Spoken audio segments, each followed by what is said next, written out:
Now, first for local news, KOMO 4 News. First for local news, a KOMO 4 News Seattle PI exclusive. It's the story that will be the headline in tomorrow's paper. A little boy dead. Police suspect his parents. But an investigation uncovers a history of suspected abuse and a trail of missed chances to save the little boy's life. KOMO 4's Jennifer Parker joins us live with this story out of Ephrata, Washington. Jennifer? Kathy, Dan, this is Rafael Gomez. His foster family took this picture so they'd have it and also so they'd have proof of this cast on his broken leg. A broken leg, they say, came from his biological parents, and they say that's just the beginning. Rafael Gomez, known as Rafi, was born in August 2001 addicted to drugs. At 3 days old, he went to live with a foster family. After 10 months, the Department of Social and Health Services sent Rafi back to his biological parents. In September 2002, Rafi went to the hospital with a broken leg. DSHS sent Rafi home with his foster family while they investigated the biological parents. Foster grandmother Charlotte Wellner is speaking for her family. She tells us what happened next. My daughter received a phone call from DSHS. We finished our investigation. He's going to be returned to his family. On the way to take him back to the office, my daughter stopped and had his picture taken. Made sure that the cast on his leg would show in the picture. Just 3 months later, in December 2002, Rafi went to the hospital again with another broken leg. This time, Rafi was in a body cast. His femur was broken, the largest bone in the human body. At that same time, Rafi had burns on his hands and this gash on the back of his head. Charlotte says the doctor was sure this was no accident. These injuries could have occurred by no other reason except by physical abuse.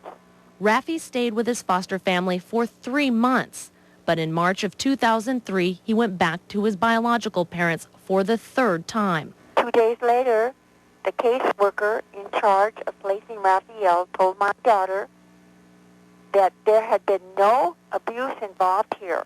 His foster family feared they'd never see him alive again. They were right.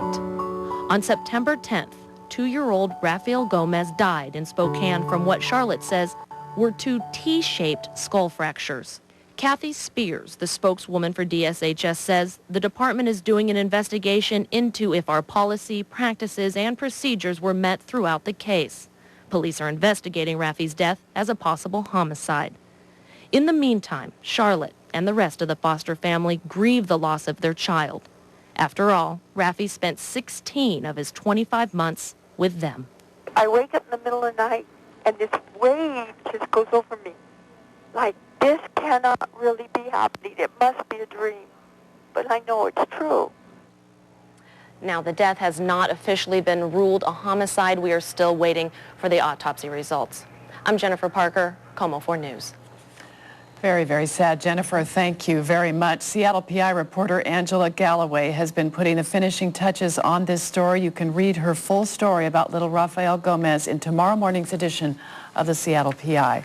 A little girl was killed in a car crash in Skagit County today. She was a passenger in her dad's Camaro. They were driving on State Route 20. Police say her father crashed into a truck in front of him just east of Sedro-Woolley.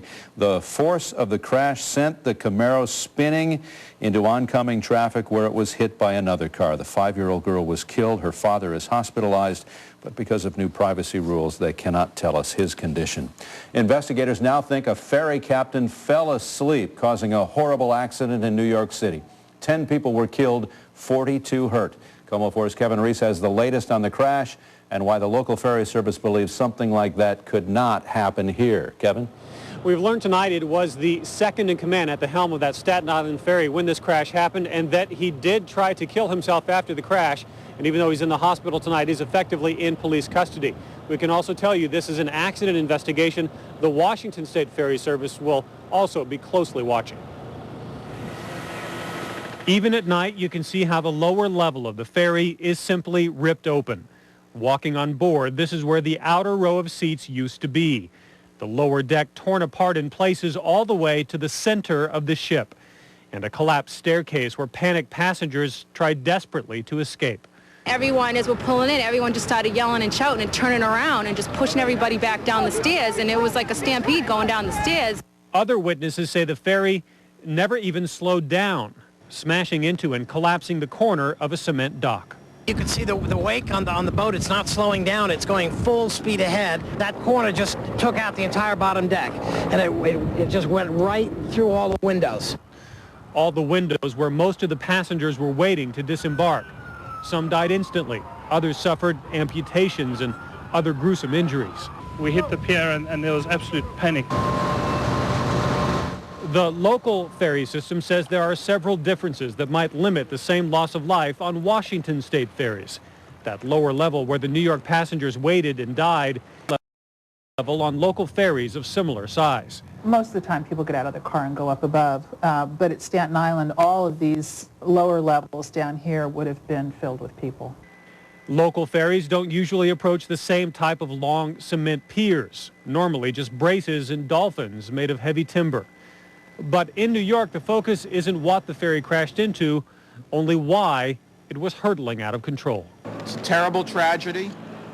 People who were on their way home, all of a sudden taken from us. For its part, the Washington State Ferry Service has never lost a passenger in an accident of any kind, and they tell us that they will be closely watching this accident investigation to see what type of lessons they might be able to learn here. Live in Seattle, Kevin Reese, KOMO 4 News. Thank you, Kevin. The return of the heavy rain could spell trouble along some of our local rivers this week. Tomorrow is expected to be another wet, blustery day, so the National Weather Service has issued flood watches for all the rivers in 7 local counties. KOMO 4's Steve Poole is keeping an eye on the rainfall and joins us now with the latest word, too, on a wind warning that's just been issued. Steve?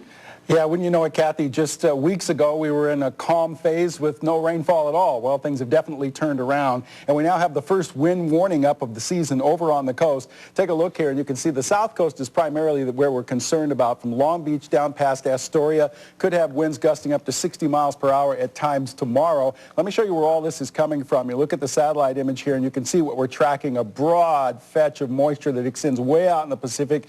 This is packing a fair amount of wind with it also. In terms of the flooding, here's what we have, the latest as of right now. We have some flood watches up in the counties that you see here: Grays Harbor, Mason, Jefferson, Clallam, Skagit, and Whatcom. Now, a watch means that flooding is possible but not imminent, so we will continue to track that for you. Specific rivers that we're watching would include the Satsup, the Skokomish, and the Bogashil, which is over by Forks. And then in Skagit and Whatcom counties, we're keeping an eye specifically on the Nooksack and the Skagit rivers. We'll continue to track this throughout the night for you. Have more in the morning show starting at 5 a.m. and, of course, tomorrow at 5 p.m. Our main forecast, let you know how our weekend is shaping up, coming up in about 10 minutes. Back to you. Talk to you then, Steve. Thank you. A man accused of killing a policeman in eastern Washington will not be sentenced to death if he's found guilty. Jose Guillen, seen here in court in June, is charged with killing a Chelan County Sheriff's deputy. The prosecutor has decided not to try for the death penalty against Guillen because he's only 21 and he does not have a criminal record. He's concerned a death sentence would not stand up on appeal. Deputy Saul Gallegos was killed in that shooting and was later buried in his hometown in Mexico. A Kirkland woman is in jail suspected of murdering her boyfriend. Neighbors called 911 saying she was hysterical when she ran out of her house on Northeast 111th just before midnight last night. When police got there, they found a man dead inside. Detectives also found a gun. They're still trying to figure out if it is the murder weapon. The 45-year-old woman was arrested, but no charges are filed. Seattle police are on the manhunt for a key suspect in last month's riot at the University of Washington. He's 24-year-old Gary Mencius Jr. Police say they have several home video clips showing Mencius right smack in the middle of all the trouble. Detectives say he flipped over a car, tried to break open a fire hydrant, and then shattered the window of a Seattle police officer's car. A warrant for his arrest was issued today. Take a look at his picture again if you know where he is. Seattle police want to hear from you. A cat burglar is on the prowl, striking more than 30 times in a little more than a month. Police tell us the burglar is targeting homes in Newcastle, Renton, Covington, and Maple Valley. As KOMO 4's Molly Shen shows us, police and homeowners are on high alert. You feel violated. You don't feel that you're safe anymore. This woman asked us not to use her name because she's so unnerved by a weekend break-in. They slid the window open They removed the things that were in their way, lifted the cage off of 2 hooks, put him out there, and then they climbed in. The cat burglar snuck around the house while out-of-town guests slept on couches. My daughter's purse and my son's wallet were laying there on the counter. She was asleep there, and our 18-month-old grandson was there beside her. Took the purse. It was like this close to her head. He just took the purse. The brazen burglar didn't leave a fingerprint, but he left a lasting impression. Our home, our security, a place for us to be at peace, isn't peaceful. If somebody else can come right into my home and walk among my family members while we're asleep, that scares me. And it worries police. The cat burglar is working neighborhoods in South and East King County, all the break-ins while people are at home. Investigators say it's a matter of time before someone confronts the thief. To prevent something from happening that could be drastic, we're recommending that people keep their doors and windows secured at night, and we hopefully won't have any more of a problem if that's the case. In this house, the deadbolts are all new, the toughest the family could find, and every window and every door stays locked. And it's so simple. So simple to do that, but I didn't do that. Police say they have a good description and hope that will help them find and catch the cat burglar. After only a week, Seattle's new school superintendent drops a bomb on the school board. What he told them tonight that had jaws dropping. Also ahead, a judge scolds both sides in the Marysville teachers' strike. What homework the judge gave to the teachers and administrators, and what punishment they could face if they don't do it. And did Bachelor Bob reveal who gets his final rose? What he said in an exclusive local interview that might be a big clue if you're a big fan of the show. KOMO 4 News is brought to you in part by Honda. Well, look who it is. Oh, yeah. I see you. Come on, baby. That's it. Speed up. Yeah, you come to Papa. You come right here. Give me some lip service. Yeah, that's right, baby. Plant one right here. Oh, whoa, whoa, not so fast. Whoa, what a kisser. The irresistible Accord from Honda. Ah, playing hard to get, are you? Okay, remember, we're just checking out prices. So no matter what they say, we're not buying yet. Right. What's running through your veins? Ice water. Right. Can't face it. So with Circuit City's Price Match Plus, you're covered on price. City's Price Match Plus, you're covered on price. Well, take it. Go ahead. Take it. If you find a lower price within 30 days of purchase, we'll give you back 110% of the price difference. Circuit City, we're with you. Nice game face. You didn't even see it coming. Bon Macy's Opportunity Days are here with 10 to 50% savings store-wide, plus a Bon Macy's card perk. So how does this work? Easy. For every $50 you put on your Bon Macy's credit card, you get 10 Bon dollars back. Really? So if I put this mixer, these clearance pants, a shirt for my husband, this great outfit for me, and this fabulous new fragrance on my Bon Macy's credit card, you get lots of Bon dollars back. Got it. Now I can really start shopping. Opportunity Days starts tomorrow at Bon Macy's. How you doing? Do I know you? Truth. What is this about? There was a homicide last Saturday. The body's found outside her window. Deception. Police detective asked me out. I could be whatever you want me to be. Murder. Another girl's been cut up. The fall's most talked about film is a first-class thriller from Academy Award winner Jane Campion. I think he's a liar. Meg Ryan is a revelation. Her performance is absolutely flawless. Who's you? In the Cut. Rated R. Starts October 24th in select theaters. Opens everywhere October 31st. First for local news, KOMO 4 News continues. A week on the job, and the new superintendent of Seattle schools is really shaking things up. The district budget is back in the black. Raj Manhas shared the stunning news with the school board tonight. He says it was not easy erasing the $35 million deficit in the 2002-2003 budget, especially since it meant some people lost their jobs. As far as jobs were concerned, people were concerned, there was hurt there.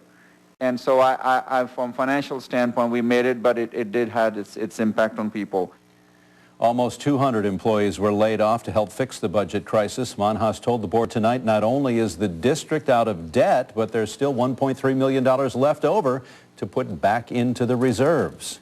Today it was a judge who gave the lecture to striking teachers and school district officials in Marysville.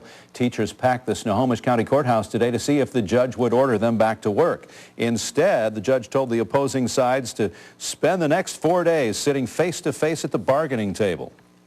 If we're not going to be in the classroom or in the school doing the things that we would normally do, then we should be working full-time getting this resolved, both sides. If the two sides cannot reach an agreement by Monday, then the judge will decide whether to grant an injunction and order teachers back to work.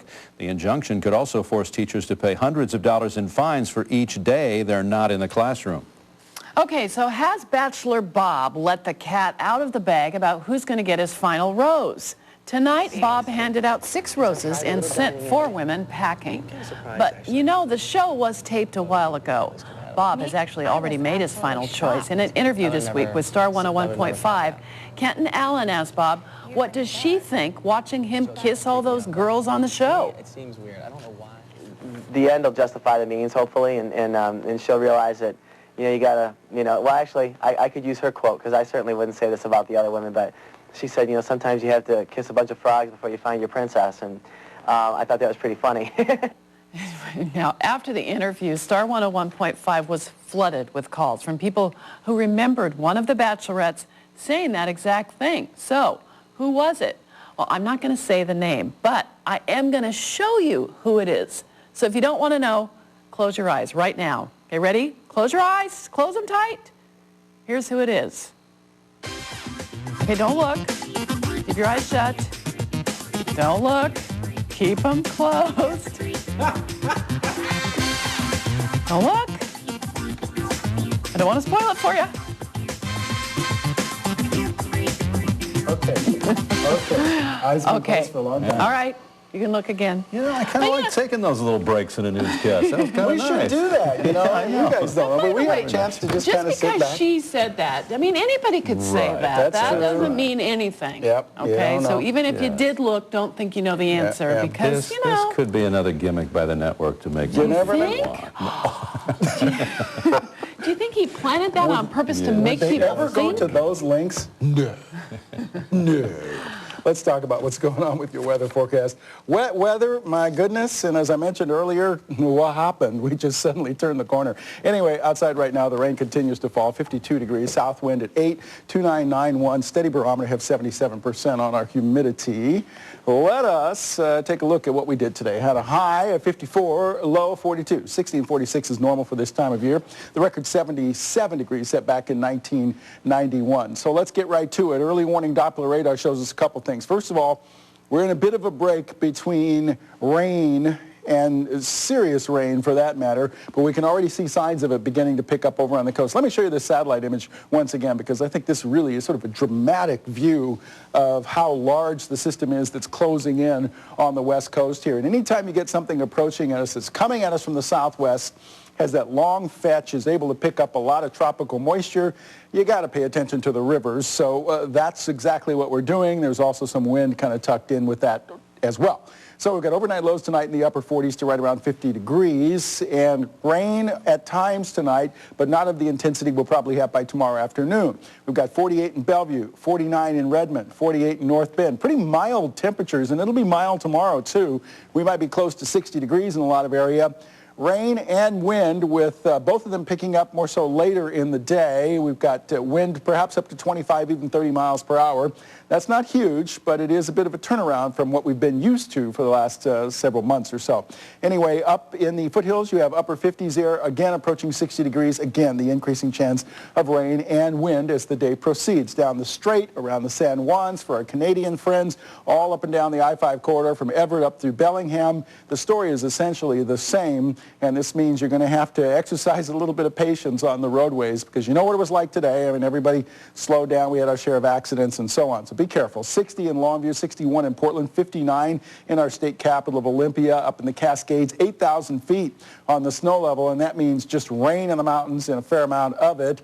That's helping our water supply, which, by the way, is starting to look much, much better, as you might imagine. And then east of the Cascades, yeah, there's a chance of rain over there, too, with highs in the upper 50s to the low 60s. And it's also going to get a little bit windy east of the mountains. So for tonight, occasional showers for you. By tomorrow morning, we start gearing up and getting ready for the next system to come in here. Rainy and a bit breezy in the morning hours, and then more so in the afternoon.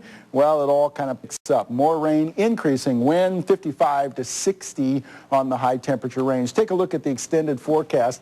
And perhaps you heard me mention in some of the earlier shows that we're headed for a bit of a dry period. But, what we have to go through to get there, take a look. Rainy and windy on and off tomorrow, Friday, Saturday, and finally tapering off on Sunday. And then we go to the morning clouds and afternoon sunshine and rather cool overnight lows. So dry this next week, wet this week. That'll be a fun soccer game on Saturday. Yeah, parents, get ready. All right, thanks. Sonics are in preseason action tonight. See how they're gearing up for the NBA season. And the Cubs fail to make the Fall Classic. Find out what has their fans once again moaning. Wait till next year. It's my daughter's car. Katie was murdered. Newsweek declares Mystic River is a thriller of disturbing power. Do you ever think about having just one little choice to change your whole life? Run! Run! Dave, run! A masterpiece. No more lies, no more secrets. The movie to beat for 2003. The bury our sins here. We wash them clean. Mystic River, rated R. Now playing at a theater near you. When we saw safety issues where the kids were playing, we knew we had to get involved. We raised money to build a new softball field. I support my local fire department. Every year we hold a carnival for our local children's hospital. That's Walmart Good Works. It's the associates getting involved with the community. It's about giving, helping, and doing. They're proud to play at home now. We're able to help them save lives. I love what I do. It's all about people and making a difference. We live here too. We believe good works. Millionaires got drama. That's my final answer. You got $32,000. And comic relief. If I get 125, I'll take you out for drinks. It's getting hot in there. All this week on Millionaire. Weekdays at 4 on KOMO 4. There are over 500,000 detectable seismic incidents on Earth every year. We apologize. Presenting Truck Month at your local Dodge dealer, where we'll rock your world with 0% financing for 48 months, plus $1,500 cash allowance on 2003 trucks, including the Dodge Ram. Or get a groundbreaking $4,500 cash allowance on any 2003 truck. You'll also get our 770 powertrain limited warranty. Truck Month, shaking things up at your local Dodge dealer.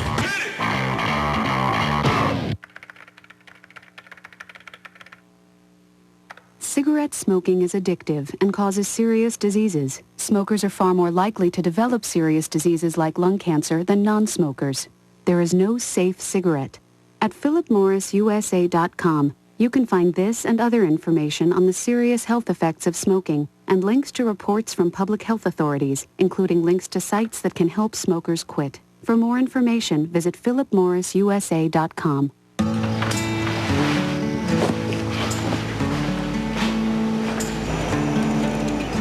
Hungry? A hot flash.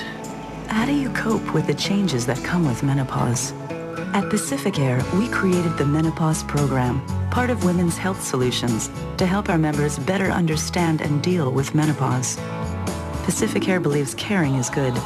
Doing something is better. I wish we had time to just share the whole conversation that's going on. The best stuff happens in the commercials, doesn't it? Oh, We're talking about the playoffs. And, Dan's a White Sox love of the fan. Cubs. Yeah. Okay. It was sad. I want to cry, and I'm not even a Cubby fan. Well, don't. I'm not going to cry till after the show. You don't think the Chicago Cubs are cursed? They were going back to Wrigley Field needing just one win to get to the World Series with perhaps the two best pitchers in the National League set to pitch back-to-back. How could they lose? They're the Cubbies. That's how they could lose. Wrigley Field, all abuzz. Maybe tonight would end 58 years of misery. Maybe this time they'd get to the series. Kerry Woods, sometimes unhittable. Tonight was not one of those nights. Top of the first, Miguel Cabrera golfed a shot out of the yard in left center field. 3-0 Marlins. It was 3-1 in the bottom of the second. When Kerry Wood himself came up to hit, and he took one deep. The pitcher homers. It was tied up 3-3, and I mean they were going wild in Chicago. Bottom of the third, Moises Alou up against Mark Redmond. He crushes it. 2-run shot. The Cubs took a 5-3 lead. The Marlins fought back and tied it up. Then Carlos Lee lined a pitch to right with 2 outs. The Marlins took the lead back 6-5. With Alex Rodriguez in the stands watching on, approving, they added to their lead. 7th inning, Alex Gonzalez breaks his bat with the bases loaded. Kenny Lofton dives, can't get it. 2 more runs scored. It was 9-5 for the Marlins. Oh no, said the Cub fans. It's happening again. Cub fans about to face bitter, bitter, bitter disappointment again. This lady probably has seen her fair share of that over the years. The final out was this, a fly ball to left field.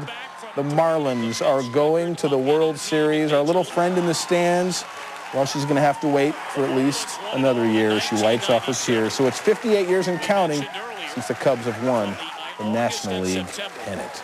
As for Steve Bartman, the 26-year-old fan who got caught in that foul ball controversy yesterday, right or wrong, this guy is going to forevermore be linked to another cruel Cubby collapse. Today, he issued a statement. He said, "Had I thought for 1 second that the ball was playable, or had I seen Alou approaching, I would have done whatever I could to get out of the way and give him a chance to make the catch." He added that he was truly sorry from the bottom of this Cubs fan's broken heart. We are now looking at an epic Game 7 matchup in the ALCS. Roger Clemens against Pedro Martinez. It doesn't get any better than that. And it's because the Red Sox refused to die today on the brink of extinction. A blustery, windy day at Yankee Stadium. Game 6, a Yankee win would put them in the World Series. The Yanks led 6-4 in the 7th, but then Nomar Garciaparra, who has struggled mightily all season long, hit one off the wall in center field. It bounced past Bernie Williams. There was a bad throw to third. Garciaparra was awarded home plate, and it was 6-5. Up came David Ortiz. He hit one off the bag at first base, bounced way up. Manny Ramirez scored the tying run. Same inning, Jose Contreras eventually walked in the go-ahead run. The Sox had the lead 7-6. Then to the 9th, Trot Nixon, who'd struck out 3 times in this game, struck back, took one deep, 2-run shot, 9-6 Sox. And then came the final out. The Red Sox win this one 9-6. Game 7 tomorrow. Clemens against Martinez. The Sonics were down in Reno tonight to play the Golden State Warriors. Brent Berry started out hot with 3 balls, scored 11 points in the first quarter, but would finish with only 16. Rashard Lewis has been real tough so far this preseason. Look at the move here. Spins around a defender, throws it up and scores. The Warriors pulled away in the second half. The Sonics might have been a little tired after playing last night. Ray Allen didn't play, and Golden State wins at 89-71. The Sonics now 3-2 in the preseason. For the play of the night, we go to Philadelphia, where Allen Iverson has a new part-time job to make a little extra cash on the sides. He's working at a drive-through window at a Taco Bell in Philly, taking orders over the speaker, asking drive-ups if they want hot sauce or mild sauce. It was part of the 76ers Fan Appreciation Day. After a couple hours in the drive-up, basketball practice isn't going to sound quite so bad to Allen Iverson. It's the play of the night. Nice to see him do a little good, honest lady's like, work. "Can you get out of my way so I can do my job?" Just let me work here, people. Thank you. You bet. Up next, the newest weapon in the fight against fat. It is fighting. Up next, the workout craze that's helping people cut calories while they try to cut up each other. On the far side of the world, a captain and his crew will face an enemy. More than twice our guns, more than twice our numbers, and they will sell their lives dearly. No one believes can be stopped. We should have turned back weeks ago. But they will find a courage. It's leadership they want. Find that within yourself. No one can defeat. You want to call Napoleon your king? No! Fire! Russell Crowe. Let fly! Master and Commander. Rated PG-13. November 14th. Only in theaters. Well, if you ever plan to motor west, take my way, that's the highway, that is the best. Get your kicks out on Route 66. Get your kicks on Route 66. Let it roll! Stop by any of your local Puget Sound Suzuki dealers and take a look at the new 2004 XL7. If you've had a collision and need body work, will your car ever really be good as new? Who can you trust? Who offers a lifetime guarantee? And why should you insist on Collision One? If you have questions about body shops, ask KOMO at KOMOTV.com. I'm making caramel apples for the boys' Halloween party. Halloween's on Friday night this year. We're going to have a big sleepover. And I can get everything here at Walmart. Chips, drinks. Candy. Yeah, we got bags of candy. I'm a single mom and I live on a budget, and when I go to Walmart, I save time and money. Apples for the Bobbing Apples contest, decorations, costumes, and all the treats and drinks and popcorn for the scary movie that night. If they don't have it, I don't need it.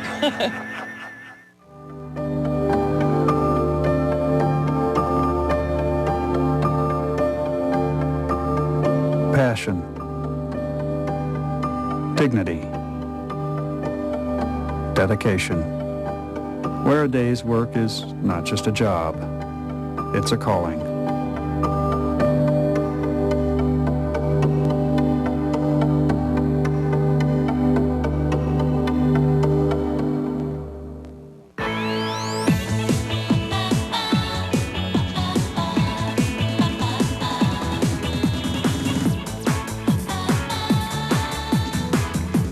How will you describe the savings at Mervyn's grand opening sale? We're celebrating our newest store with 50% off specials at every Mervyn's. Find more for your family, more for your home. With 50% off savings now through Saturday, this grand opening sale speaks for itself. Mervyn's, big brands, small prices.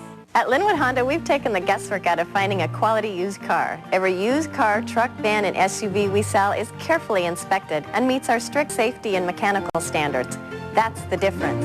Honda, experience the difference. Here's a new way to burn some calories. It's a new workout using, yes, samurai swords. Okay, the swords aren't real, but the workout sure is.